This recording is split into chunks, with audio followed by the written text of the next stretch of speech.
Hey guys, how would you like to hang out with me, my friends from Ward Radio, The Stick of Joseph, Greg Mattson, and a bunch of other podcasters on the Wavemakers Cruise to Mexico this November 15th through the 22nd? We're going to be doing live events, meet and greets, and all of this while having a blast in Mexico. The details are on goanddotravel.com and use code ThoughtfulFaith for a discounted rate.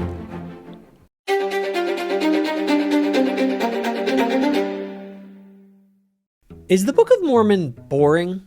Well, yeah, it can be. Just go ask any teenager who has been forced to read it by their parents. The reality is that a religious text like the Bible or Quran or the Book of Mormon can be really boring if you just sort of read them through at a surface level. So it was not a big surprise when my atheist friend Jared Smith from the Heliocentric channel expressed being a little underwhelmed by the Book of Mormon in a recent video.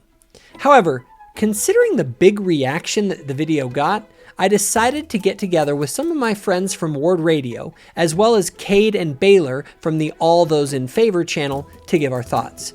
It was a good time. I hope y'all enjoy. Okay, so Jacob, I see our boy Heliocentric here scowling at a Book of Mormon. What are we talking about, my man? So, Jared runs the channel Heliocentric. I actually met Jared. And he's actually a really cool guy, and he did. Oh, talking to your mic. Oh, okay. There we go. And people at the end of this episode might not be so happy about him because he made an episode where he apparently has read the entire Book of Mormon all the way through, and so he made an episode about his kind of raw reaction. Now, obviously, this is going to be an episode that a lot of Latter-day Saints are going to be kind of annoyed by because of some of the things that he says, but it's just kind of his raw, real reaction. And I think that it's worth reacting to because I think that he actually presents a particular way that some people read the Book of Mormon. And I think that, I just think it's worth commenting on. Okay, so you don't think he's just doing typical atheistic tropes that he's heard and just recycling kind of old garbage. You think he's actually being authentic in his authenticity? Because a lot of authentic content is really just... No, I know Jared. I've met him. I've spoken with him as well, full disclosure. He's an authentic guy. Like I think people can authentically sort of read the Book of Mormon at a certain level, and you'll kind of see, and we'll get into that, kind of this level of analysis that he brings to the book. So let's just get into it and we can start reacting to his video. Okay, cool. Awesome. So here we go. Let's go. Hold on. Just to get started, go to, start it at the 2-minute mark. At the 2-minute mark. Oh, bummer, because I thought his kind of intro was a little bit funny. He's got good intros. He's like a really, really good YouTuber. Yeah, you can start at the very, if you want to. The meat of it starts about 2 minutes in. So do we want to? I think he makes a good point at the intro, though. Okay, that needs to be addressed at the outset. That's fine. Okay, cool. Awesome. Start at the very beginning. Right. Then we're going to start at the very beginning. The YouTube channel is Heliocentric. And the title of the video is I Am an Atheist. I read the entire Book of Mormon. Heliocentric, go. Ladies and gentlemen, in just a moment, I'm going to have a gaggle of lesbian OnlyFans models come out here, strip down naked, drink black coffee, and read every single cuss word in the Merriam-Webster dictionary. And that's going to happen in 3, 2, 1. Cool. Now that my Mormon audience is gone, I want to talk to you guys about that. To offer a Wait, all of us are just even more locked in. He's good. He's good. He's good at what he does. Jared's a genius. Where are the girls? All right, on we go. Continue on. Okay, here we go. very real disclaimer at the beginning of this video. If you are a Latter-day Saint, I want to encourage you to consider not watching this video. I've talked at length on this channel about how painful it was for me to leave religion, and videos like this when I was younger, at best, just made me kind of pissy, or at worst, were kind of emotionally tumultuous for me. I'm sorry. This is the audio snob in me. The only thing that's making me pissy is the echo in your room. Sorry, Jared, you're a nice guy, but we're going to deck you out with some microphones. We're going to hook you up with some, solid room treatments. That's all we're going to do, my man. Now we keep going. And that was the point. That was the point from the beginning that I was talking about. They have this thing. Remember the the guy from the Ensign Peak That wrote the Book of whistleblower. Mormon thing. At the beginning of his book, it was like, if you're a TBM, don't read this. And John DeLynn did the same thing on X just like 2 days ago. He put out a thing, 5 reasons why I'm not Mormon. And at the top, he put, if you're happy in your faith, don't read this. And Jared, he's a cool guy. I've also met him. He's a cool guy. He likes to talk about tired tropes that he doesn't like seeing pastors or churches repeat. And this is one of those for Latter-day Saints, I think, is the tired trope of like, if you listen to what I'm about to say, your faith is going to, just like, and he doesn't even say anything that interesting in the video. Like if he actually had something that was kind of new and big, okay, but yeah, like, I will, and we'll see. Come this. on, man. Let me just give the preference to everyone, because having obviously watched this and knowing all the things that he talks about, you guys, this is not a big one. Like this one will annoy you. It may annoy you, but there's nothing in this that's like hasn't been said 5 billion times since the beginning. Yeah, and I think all of us do tire to a certain extent of this whole like, oh well, I just know too much. I just found out too much. But if it works for you, that's great, little child. Like you can live in wonderland, not realizing it's all a dream. But for us wise, and it's just this backhanded way that I don't think he necessarily does purposeful, but it reinforces this "you're stupid if you believe" kind of thing. And they always refer to it as like back when I actually believed, as though that's something, as RFM said, they graduated out of. And I guess the only reason why it bothers me is because it's like, well, how benevolent of you? How dare I say Christian of you? It means you're not a real atheist. Because if you were a real atheist, you would understand that this morality does not matter. You know, you would go to all of the nihilistic logical conclusions that atheism takes you to, and you wouldn't feel a need to preface things out of some kind of morality unless you recognize it's a social norm. So I will say, I have spoken to Jared as well and actually invited him to go to BYU because I thought that his very first church audit must have been like an adult ward that sounded maybe a little bit boring or a little bit wild.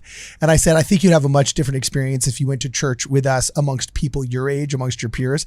And he was super open to it, but I couldn't get BYU to cooperate. So again, shame on them, because in that lack of cooperation, now all of a sudden, this is what they're having to deal with. You know what I'm saying? He's going over the edge. He's going over the edge, man. He did go to YSA. I don't think I think he took you up on it. He did go. No, he went to one ward. The first ward he went to was like really bad, but apparently there was some like scandal the week before in that ward, so it was like really awkward when he went to and the it was first ward. fast and testimony meeting. Yeah, there were all sorts of problems. Can be a little bit. And then he went to a YSA ward and like had a great experience. And like he does atheist church reviews, so he goes to different churches to like review stuff. And he actually gave us kind of a negative review, but then he was like really positive about it. And it's funny stuff. So I don't want to trauma dump, you know what I'm saying? Like my annoyances with other atheists on this specific one, right? So hopefully he'll actually come on the show. I lost track of him. I confess the ball was in my court and I dropped it. He was going to do a video with us. But I've been in touch with him, and I have a little announcement at the end of this episode that I want to make. Ooh, okay, cool, awesome. Well, we're gonna keep going. Heliocentric, which great channel name. Heliocentric, go. They impose that on somebody if that's not the kind of headspace that you need to be in right now. There is zero shame in putting this video on the back burner or just not watching it entirely. All right, maybe we should back with out. all those. Okay, what? Maybe we should back out. I don't know. All right, have a If I can sit down, handle guys. this. I don't know, guys. I'm gonna have my mom pick me up. Let's go to the one that Jacob was saying. All right, let's go Finishing that 2 thought. minutes. So 2 minutes. 2 minutes. So this is his big announcement, his big sort of what he saw when he read the Book of Mormon. So 2 minutes until, I'll tell you when to stop. Okay. Ex-Mos and Never-Mos, I guess. I'm a Never-Mo.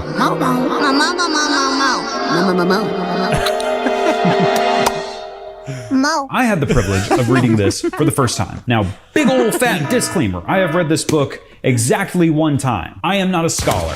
I am not an expert. This is not my definitive, hey, this is the truth of this book or anything. I apologize in advance because I'm going to get all kinds of names, events, everything very wrong. This is not that kind of channel. So with all that being said, drum roll please. The Book of Mormon is without a doubt the worst religious text I have ever read. Jared, can you read? Now, I'll give some caveats there. It is not the worst religious book. However, it is definitely the worst primary religious document that I've ever read. So I'm comparing it to things like the books in the Old and New Testament, the Quran, early Christian epistles, and the gajillions of Gnostic Gospels. Mark Twain famously said that the Book of Mormon was chloroform in print, as in it was basically like anesthesia. I would describe the Book of Mormon as chewing flavorless gum for a month. In order to explain... That's it. Okay. So, I honestly, it was kind of funny. I kind of laughed when I heard him say that. Because I have also read the other religious texts. I've read, obviously, many of us here have read the Old and New Testament. I've read the Quran cover to cover. And to say that this is somehow the worst religious text, I just was sort of like, you know what this sounds like? Have you ever, like a, you have like a It 17... sounds like the kids in high school that say Shakespeare is boring. Yeah, exactly. It's that's true. It is somebody... Shakespeare is boring. Now, here's the reality. If you take somebody who doesn't know and just reads the Book of Mormon, you just give it to someone and they're not like reading it seriously with real intent and stuff, like go give someone the Bible and do that. Go read the book of like Samuel in the Bible, or let's do like the story of, I don't know, in Deuteronomy or whatever. Like there are all sorts of religious texts out there that if you just read them without any sort of understanding of them, you're going to have the typical sort of teenage reaction. Yeah, reading like 80 pages on tabernacle construction isn't going to be interesting to anyone. I don't care how cool, like I don't care how old you are. It's not going to be interesting. Yeah, so I thought it was interesting because he gave us a standard to compare it with, and that is other religious texts. And I'm genuinely like, really? Like, I've read a lot of them. And the Book of Mormon, just on the, because I want to kind of approach this from an atheistic perspective. Okay. I want to say, okay, Well, just where's your fedora? Where's your Xanax? Your self-loathing? Your self-importance? Zanny? Your Zanny? No, Part of being an atheist? well, because it drives you to this like depressive inward. Okay, keep going. So again, it's just one of those things that if you read the Bible or you read the Book of Mormon or you read the Quran, I'll even admit, maybe there's a lot more to the Quran than when I first read it. And maybe if I really studied it with someone, I could get more out of it. But yes, if you just read some of these texts just straight up, they're not going to be like the Lord of the Rings or something. But I have to say, I mean, the Book of Mormon has some pretty cool stories in it. Oh, for sure. Like some really kind of interesting characters and plots and issues. And he gets more into that. Anyone else have something on that? No, just I agree with you. And I think, okay, yeah, sure. Deuteronomy is probably one of the most boring books on the planet when you're in the sections of like the Mosaic Law. But also, I mean, David and Goliath is a secular metaphor, as just a cultural touch point, as just a plain old story, is awesome and riveting. So I wouldn't now, of course. I want to hear why. Why is he saying this? He gets more. Does He he get gets. into it? Yeah. He gets a little more into it. But I'll add something before we move on. There's actually a second Mark Twain quote that no one quotes ever. He didn't just go to Utah and then call the Book of Mormon chloroform in print and then leave. He, as he set out, Jeffrey R. Holland gives a talk. It's one of his first about Mark Twain's religious life. And this is where I'm getting that quote. The talk's called Soul Butter and Hogwash. It's really good if anyone's interested. But this is what Mark Twain said as he was leaving Utah after meeting with Brigham Young and getting cared for by the homely Mormon women. That's what he said. He said, "Neither hunger, thirst, poverty, grief, hatred, contempt, nor persecution could drive the Mormons from their faith or their allegiance. And even if the thirst for gold, which gleaned the flower of youth and the strength of many nations, was not able to entice them, that was the final test. An experiment that can survive that is an experiment with some substance to it somewhere." Wow. Also, by the way, here's an interesting thing. Whose books have sold more copies? Mark Twain or Joseph Smith? Here's one of the problems with heliocentric's analysis here. You have tens of millions of people who not only think that this book is worth reading, they literally view it as scripture.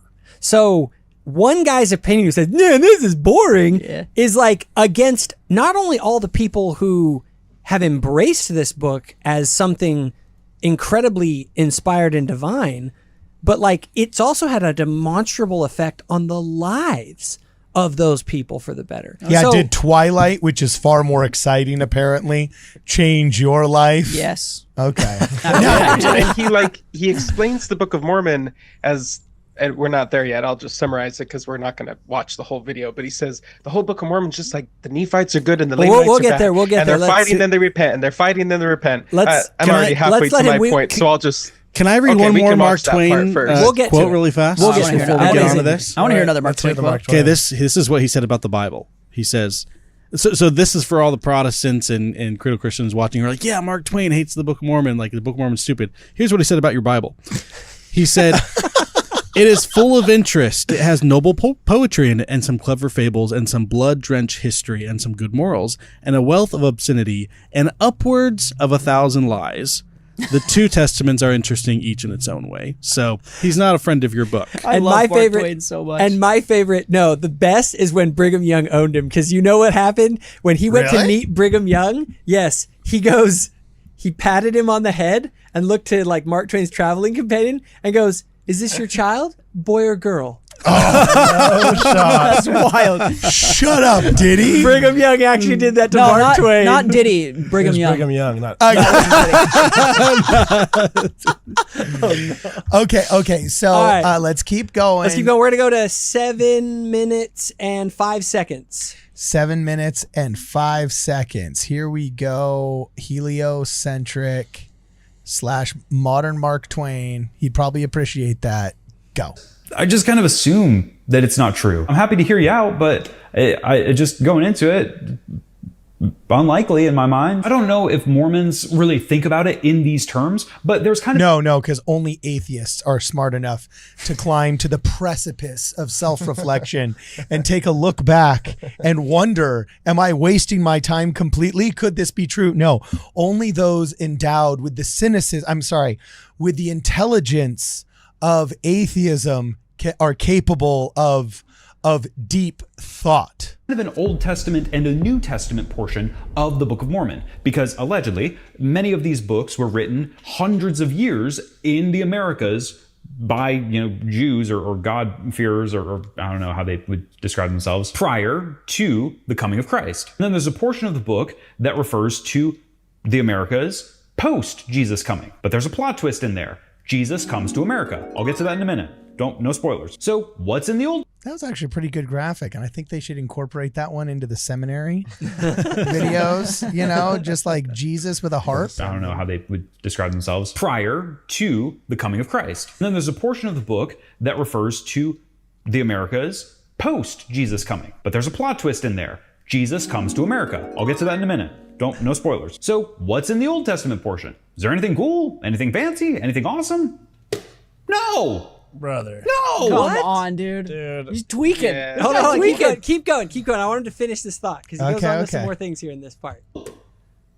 It's so boring. I don't know why doctors don't prescribe this over Ambien. Wait, it's can so I dull. ask a question? Is he saying this about the Old Testament portion only? Yeah, He's he's saying saying everything everything before before third third Nephi is boring. So keep going. Brother. Just keep going. This is again. This is felony, dude. So with the book being a compendium of books, there's several different books in the Book of Mormon, you would expect there to be different genres. Oh man, maybe there's a book of poetry, maybe there's a book of prophecy, maybe there's fables, maybe there's really iconic stories. No, it sounds completely monotonous. And I know Okay, go ahead and just stop there. Brother, dude. Okay, so Did he read it? Baylor's gonna crash like out. that was the Crash part where out I right was now. like, okay, hold on. First of all, Psalm of Nephi, Dude. the olive tree allegory, like no fables, no parables. Second Nephi 2. Second Nephi 2. I Enos's actually prayer. put together a little bit of a list. Okay. And Luke I'm starting to Luke list brought off. the receipts. Dude, how do you even say that? Nephi is commanded to kill Laban. That's kind of like a weird story that has weird implications and heavy implications. Not just weird, intense, and in the first 4 Yeah. pages. Yeah, killing a drunk guy to get a book and run away with it. Dude, we're start making your own hold on. civilization? Guys, just to give you an idea, we're making an entire video game based off just the first 4 chapters of the Book of Mormon. It is so loaded with wild cultural, historical, archaeological, and military implications that we're getting collaboration from museums in ancient Israel that specialize in understanding 6th century BC Jerusalem, the weapons they used, the clothing they had. It is so rich. We had to whittle down the scope of the first entire video game to only 4 chapters and 22 pages. Does it take place, the video game, before 3rd Nephi? Okay, if it's before the Nephi, it's chloroform and pixels. That's what you're dealing with. It's first Nephi chapter 1 through 4, but I caught what you said about chloroform and pixels, and that is actually pretty good, man. That's pretty good. So yeah, I got to tell you, I'm sorry. Look, Jared, I like you. We've spoken on the phone. I think you're a smart guy. I think he's open-minded. I don't think he's an anti-Mormon. I think he's acting in good faith and everything like that. But I can assure you, my man, if you're missing the beauty of the Book of Mormon from a believing or a non-believing perspective, I don't think it's a problem with the book. Well, and that's where I want to pause here just for a second on this. Okay, yeah. Let's just say that it's not it isn't what Joseph claimed it is. It's still a remarkable work of pseudepigrapha, if you were to call it that, in the sense of this. It demonstrably has like really interesting stories, moral conundrums, family dynamics, miraculous events, allegories, theological contributions. What do you say about the Bible if you can't see this in the Book of Mormon? And you're thinking that Ecclesiastes is somehow more exciting and more like cool in its like plots than the story of like the people of Ammon and the slaying of Laban and the Abinadi story, and like these are iconic stories that all of us sort of grew up with, that we look at and we put them. I would say that we tend to enjoy those stories more even than the Old Testament stories. Well, and people that didn't just from a grow story up, perspective, people that didn't grow up with it. I mean, converts to our religion love it. I mean, it is the thing that converts people to join Mormonism, and there were more converts to Mormonism in the last year than any year in the history of the church. Here's an example, a specific one from my mission. Okay, I remember I had a lady in my mission who was struggling, and I was encouraging her to read the Book of Mormon, and she read the story of how the people of Mormon were being persecuted. It was the people of Mormon, I believe, right? The Lord strengthened them not by taking away their burden, but by strengthening them so that they couldn't feel the load upon their backs. She read that story and she took such inspiration of it. She said, you know what? If I think the Lord is trying to tell me through these pages that he won't, even if my trials don't go away, he'll give me the strength to be able to support them. There's no moral lessons or like great things to take out of the first half of the Book of Mormon. Yeah. If anything, I was going to say the first half of the Book of Mormon is the best half. I know. I was just about to bring that up. Like, you can maybe make the case like everything after 3rd Nephi is kind of predictable or whatever. Ether. Yeah, Ether. Yeah, Ether. Fine. Yeah, fine. Whoa, get off my book, Ether. That's my favorite one. Hold on, Ether is super Ether's rad. cool. And it's super rad in the first part from like a storytelling perspective, like the rocks and the stone and seeing the Lord's hand. Like, oh yeah. What are you saying? There's no good stories in the book. If anything, this thing is just a bunch of really good stories, and that's what people like it. Is it all right if I continue my list? Yes. Sorry. We got tripped up on. So just a list of weird stories and teachings, and I tried to do things that weren't in the Bible. So something like Alma the Younger is kind of like Paul, so we leave that out, even though it's a pretty iconic story. So first of all, like I said, we have Nephi being commanded to kill a drunk dude lying on the ground to get a book. That's kind of crazy, weird implications there.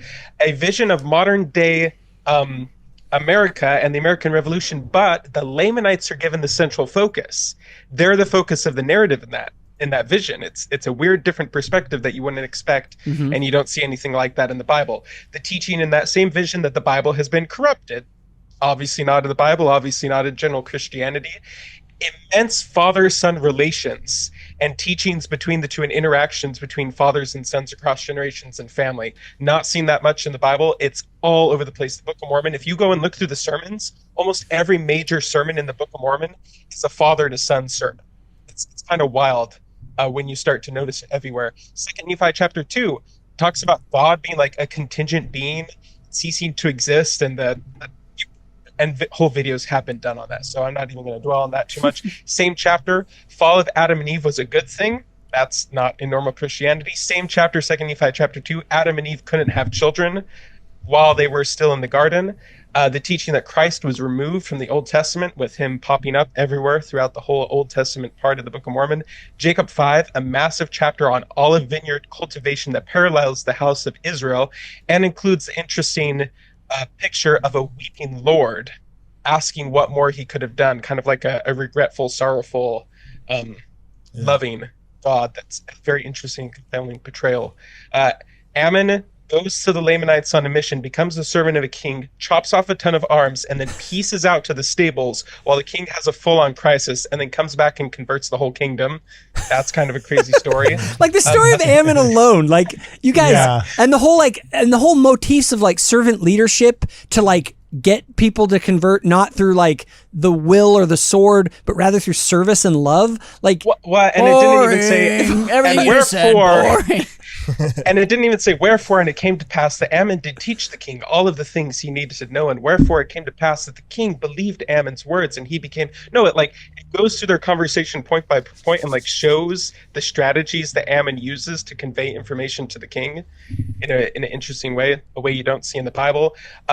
A failed Nephite election leads to the infiltration of an army, which leads to the infiltration of the Lamanite government, which leads to a failed attack and attempted takeover of the Nephite government. All right, we get it. Cold War. That's pretty crazy. Anti-Nephi Lehis make a covenant not to shed blood, and then willingly get mass slaughtered by their enemies until their enemies are so psychologically disturbed by what's going on that a ton of them end up converting. That one is crazy. Wild I forget about that one. That was insane. Oh, that's awesome. Man. Yeah.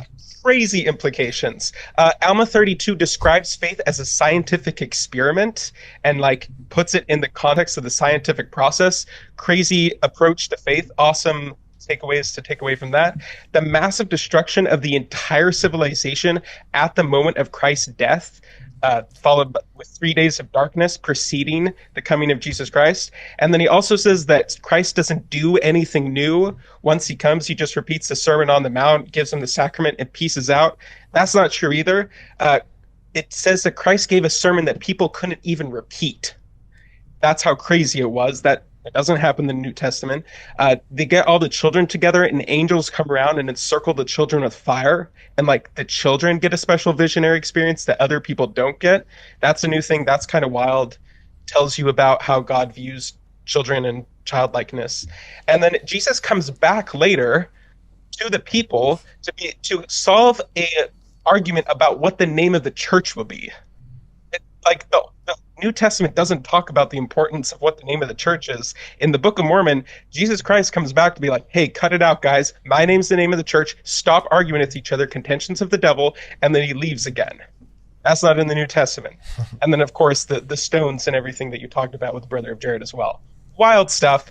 Not in is this New whole Testament video or Old Testament. Him saying why it was so boring, or like I want to know like pretty much. Let's actually this is a perfect time to segue to the next part. Keep in mind everything Luke just said, and then Carden, go to 9 minutes 49 seconds. Let's just keep in mind all the things that Luke just said, all you guys know about the Book of Mormon, and then just see like, does he have a reasonable take here?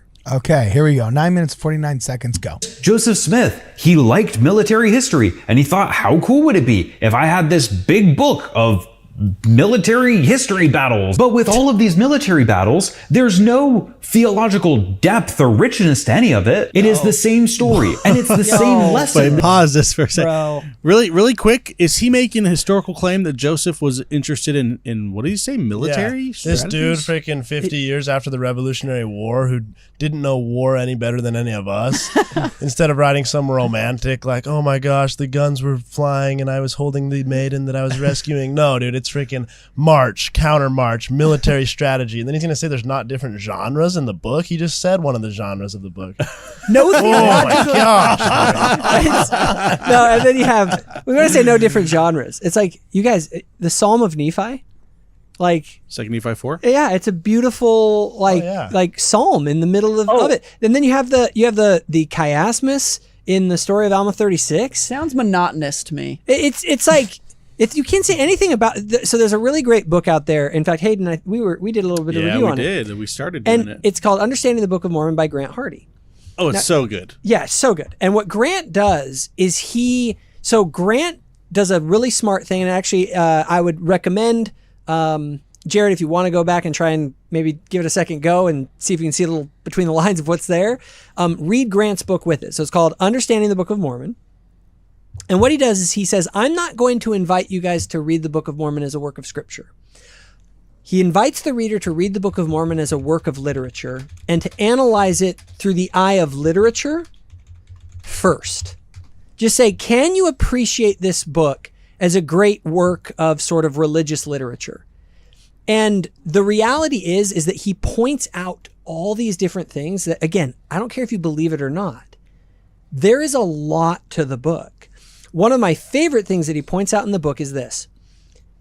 You guys all know Nephi, how he's kind of a jerk. He's like, I'm actually going to be the one who rules over you, brothers. And you're kind of like, Nephi, you're kind of a douche. Like why are you I get it. Like, you're Mr. Righteous Man and you kind of rub it in your brother's faces. Well, Grant points this out, and it's actually, once you see it, you can't unsee it. And you're like, oh my gosh. When was the book of Nephi written? Was it written when Nephi was young and during the events? It was written later. And you want to know the time when it was being written? At the time that the family split apart. Now, here's the thing. Who is the leader of the family in Jewish tradition? It's the oldest brothers. So within the narrative, the complex narrative of the Book of Mormon, you have between the lines an underlying need for Nephi to justify his own kingship among his people in the narrative that he is writing, in that author's voice.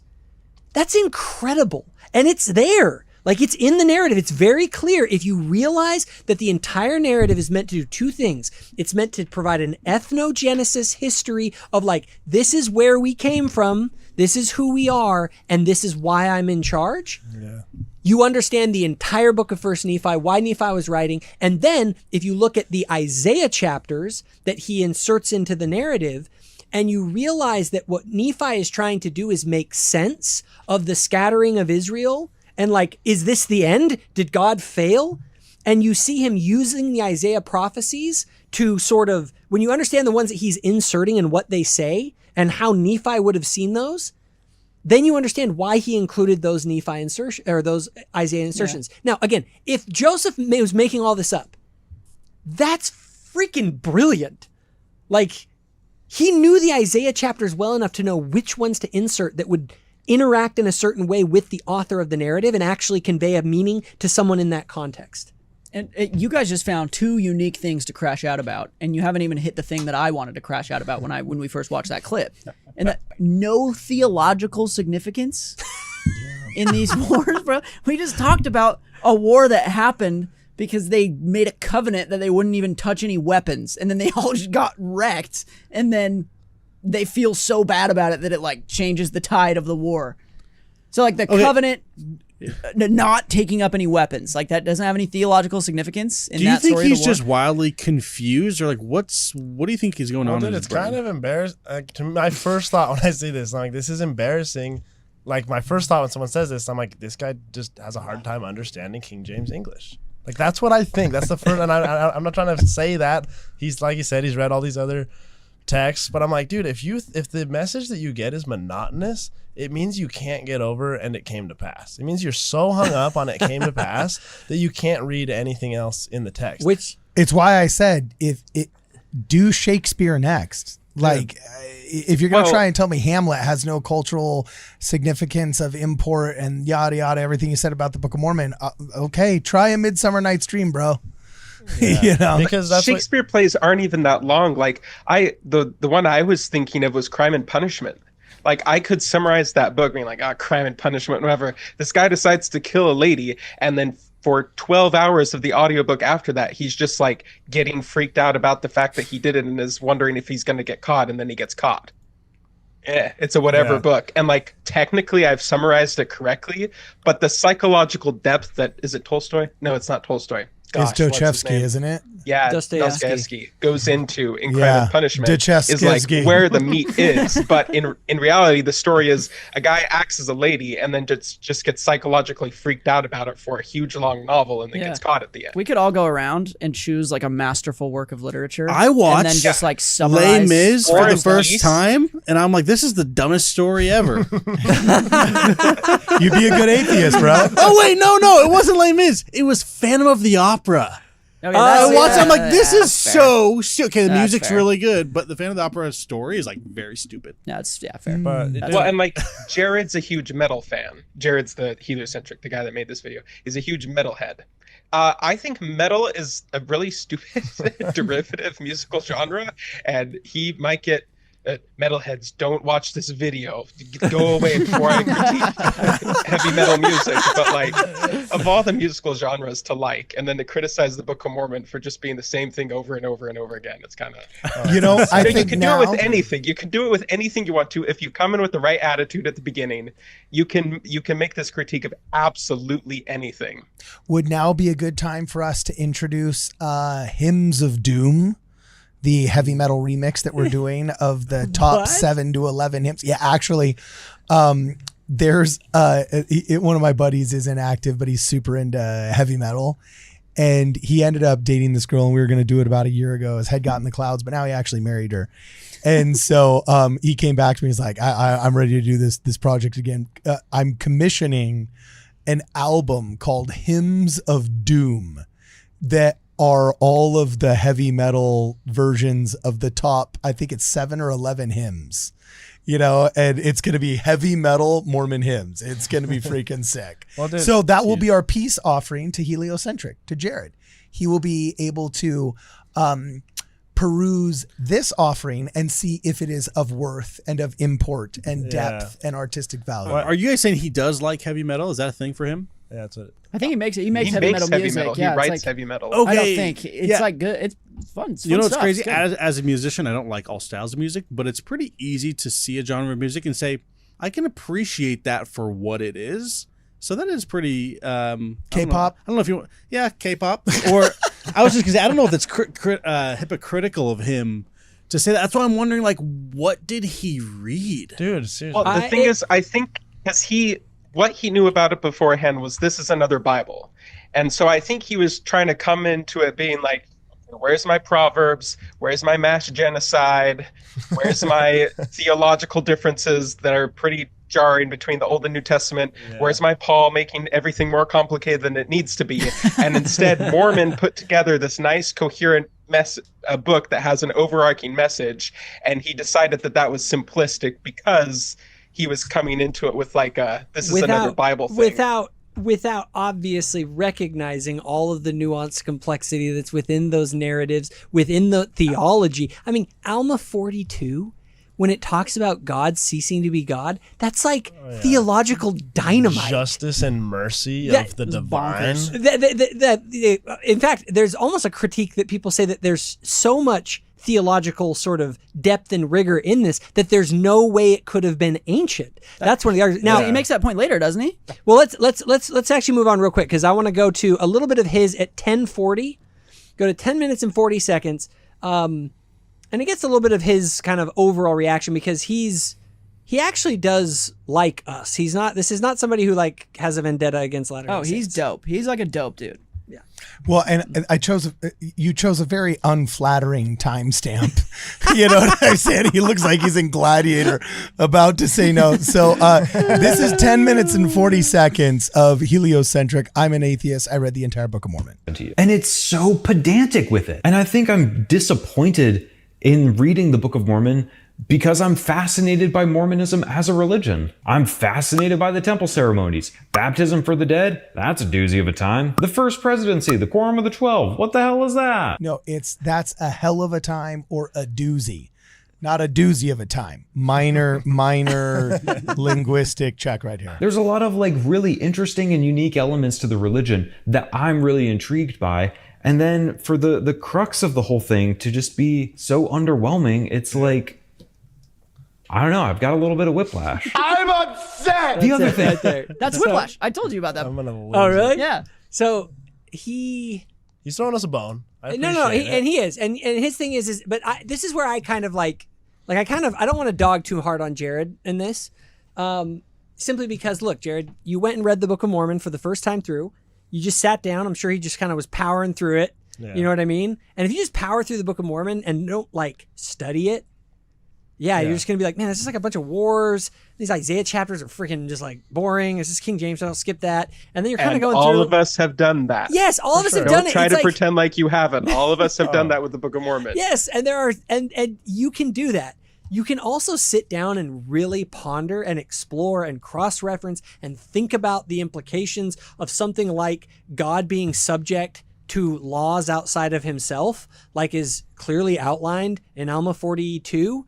And we've done whole podcasts about that stuff and how mind-blowing that is theologically. So to come in and just say that it doesn't have any theological depth and it's in the video, he actually says this isn't like Ecclesiastes that has all this inner conflict and stuff. I'm just I've read Ecclesiastes and I've read the Book of Mormon and there's a lot more in the Book of Mormon. Well, I think it's easy to just you see a quote from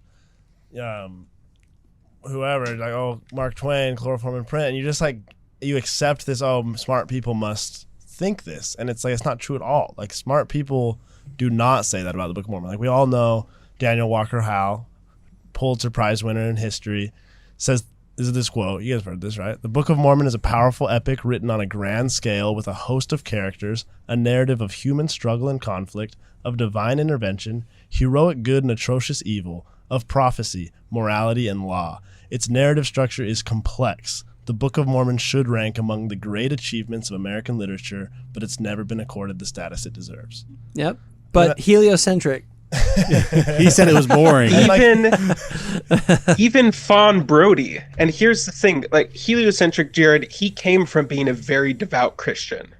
He said he would get up at 5, 6 in the morning and just have devotional prayer hour for an hour before he went to high school in the morning. What? He was in it. And then early 20s, I think or it was. Sorry, Whoa. what? Was he based? Seems like he was pretty based. And then he went out. So he was very into the Bible, and so he understands the depth in the Bible.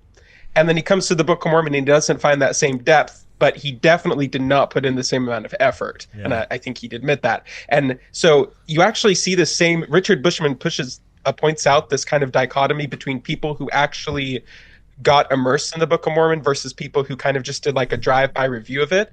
And he points out that even Fawn Brody, famed critic of Joseph Smith and pseudo-biographer, maybe we could say it at this point, of Joseph Smith, she said, the Book of Mormon's structure shows elaborate design, its narrative is spun coherently, and it demonstrates throughout a unity of purpose. But she was a member before and actually spent a lot of time reading the Book of Mormon. So that's her takeaway from it, even as an anti-Joseph Smith person. Yeah. And then some other people like heliocentric who didn't put in that amount of time, but they have for the Bible, they just kind of say, the Bible, a lot more depth in that than the Book of Mormon. But it's just a difference in effort they've put into the two.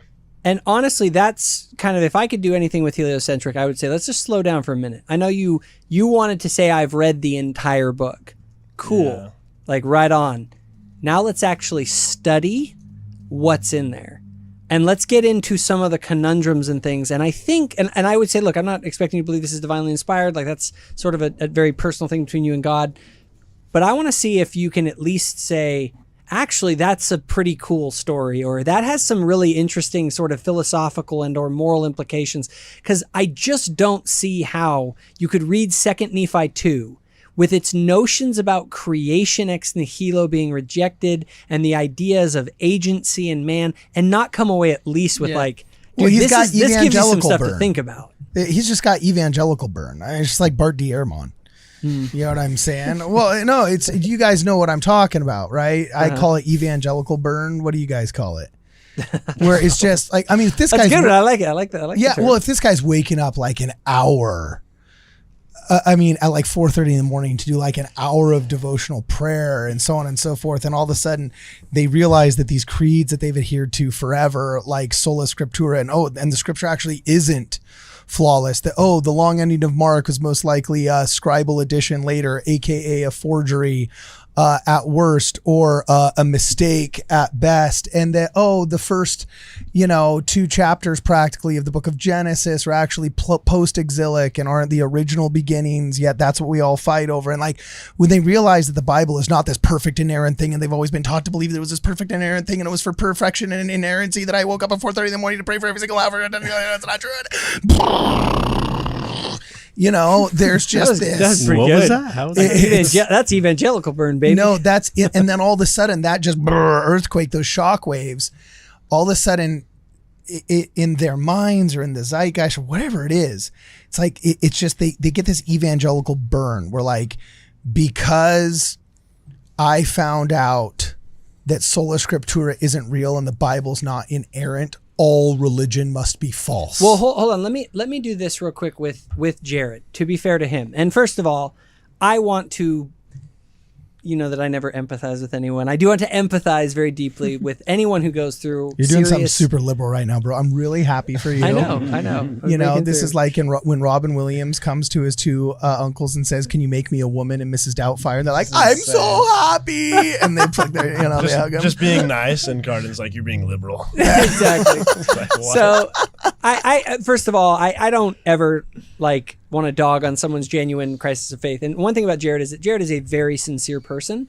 And so going through a crisis of faith for anyone, like, that's a really, really tough thing. I will say this. Actually, Jared is one of the people who, instead of becoming angry, bitter, and resentful, has actually been pretty, and we'll see it here later in the video.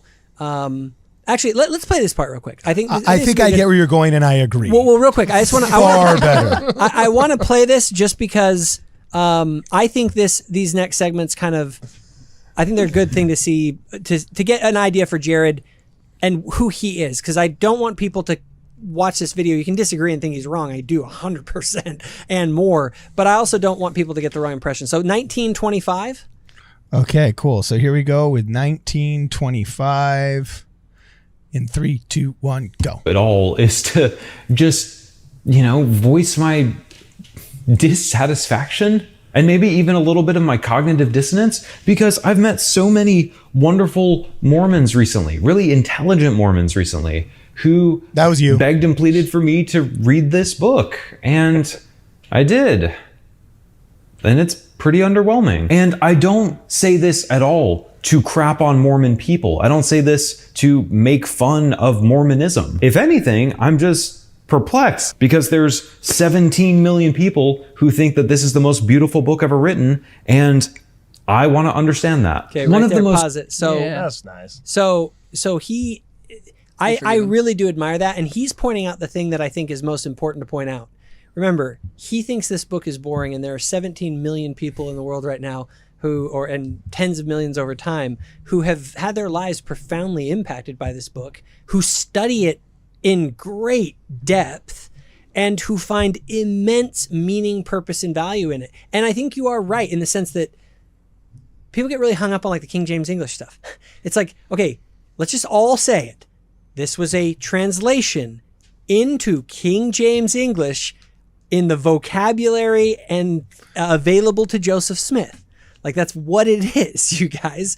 So once you can get past that and say, but what is it trying to convey and what are the messages, a ton come out of it. And so where I kind of would encourage Jared to go, and anyone who wants to understand the Book of Mormon, is to study it and figure out what is this book trying to actually convey and how does it affect my life for the better? And there are testimonies of millions of people. This is just as an objective fact. This book that he thinks is boring and just underwhelming also happens to be the most influential religious text in the world since the Quran. Word. That's just I don't care if you're an atheist or whatever. Yeah. That is the case. And I think it merits, from a sociological perspective, a serious exploration as to why does this book in particular, what is in it that causes such a profound sort of attachment to it from people as a purely sociological matter. And I think when you do that and you read somebody like Grant Hardy's book, you can see why, and you actually end up being very impressed with it.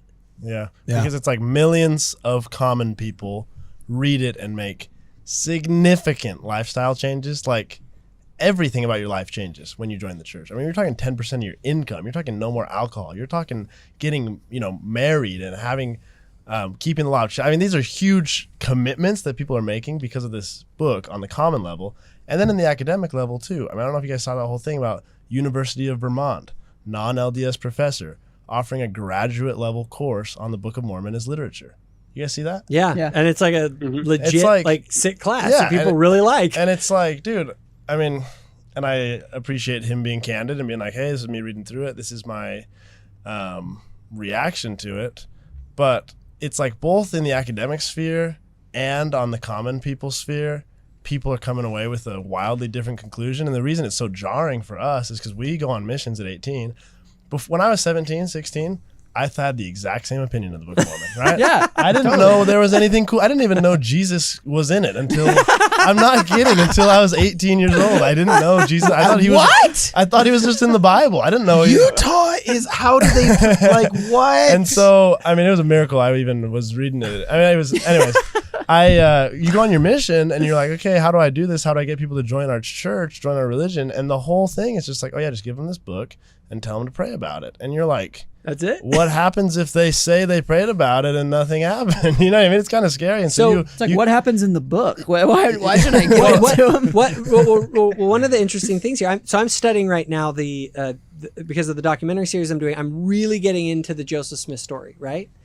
As I'm getting into it, so a lot of people have this idea that Joseph Smith was really charismatic and he kind of would like swoon people into his delusion, right?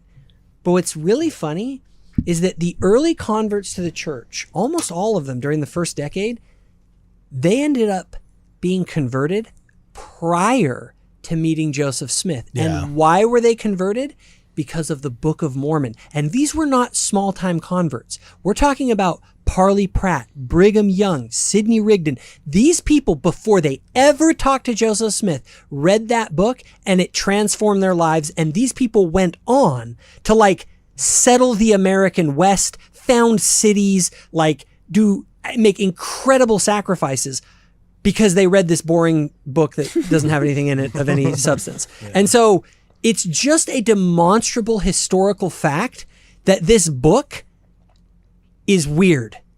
And I don't mean just weird as in like it's kind of weird that you have this guy claiming this stuff. It's weird in the effect that it has had on millions of people. Exactly. And it needs to be examined not with a quick teenager read through, but with a serious sort of eye.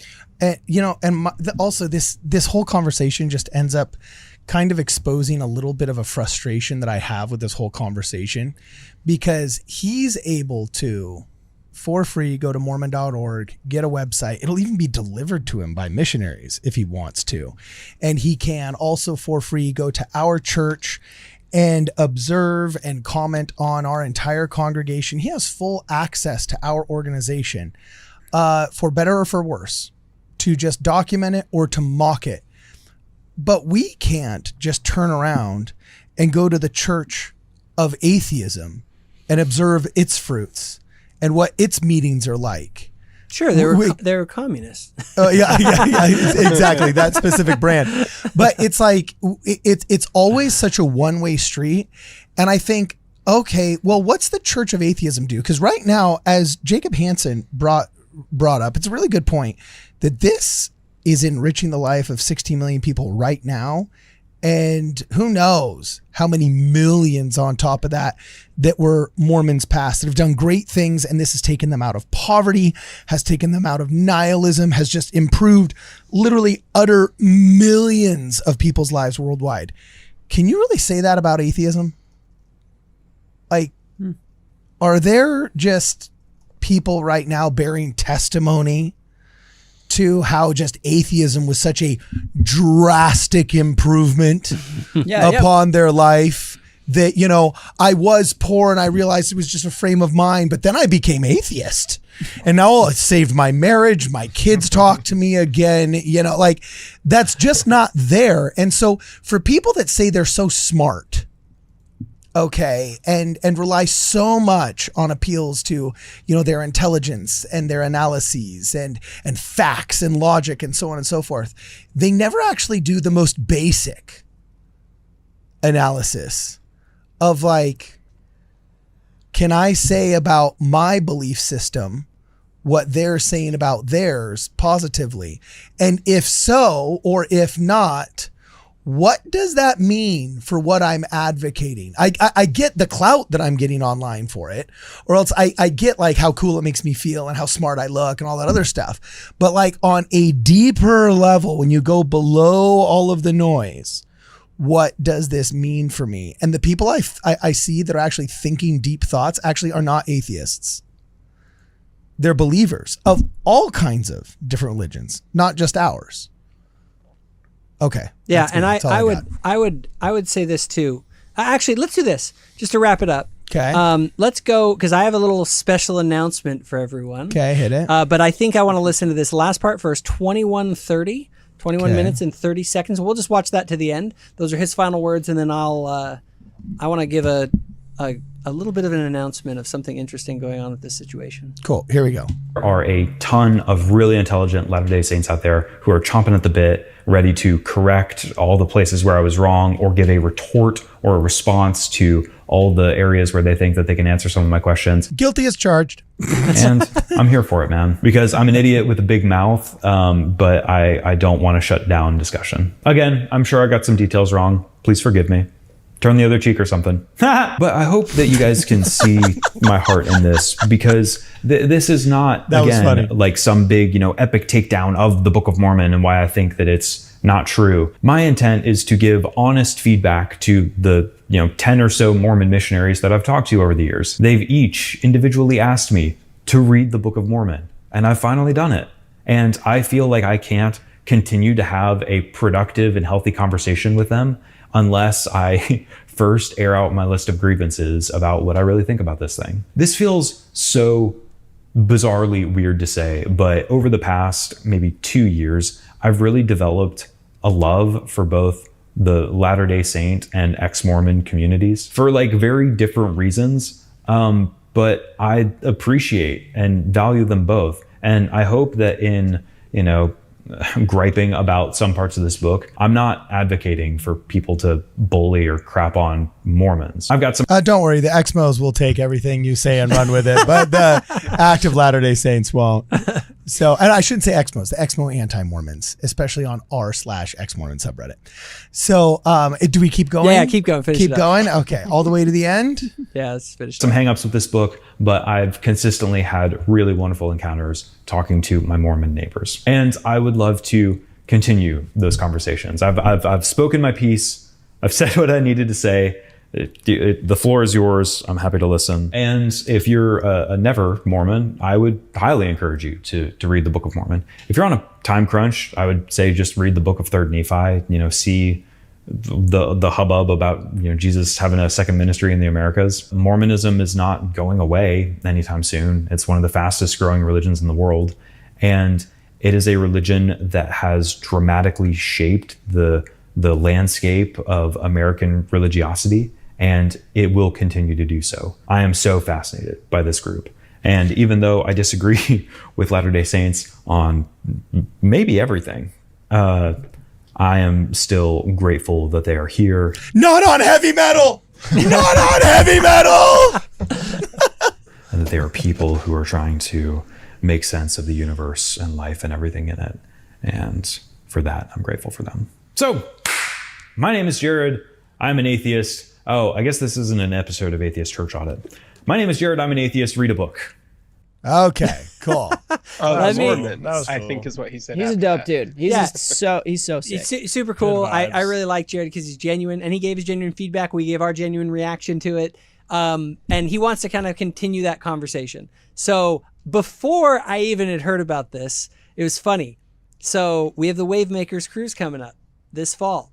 Yeah, we can get him on the show. Well, no, we're not just getting him on the show. We're getting him on the cruise.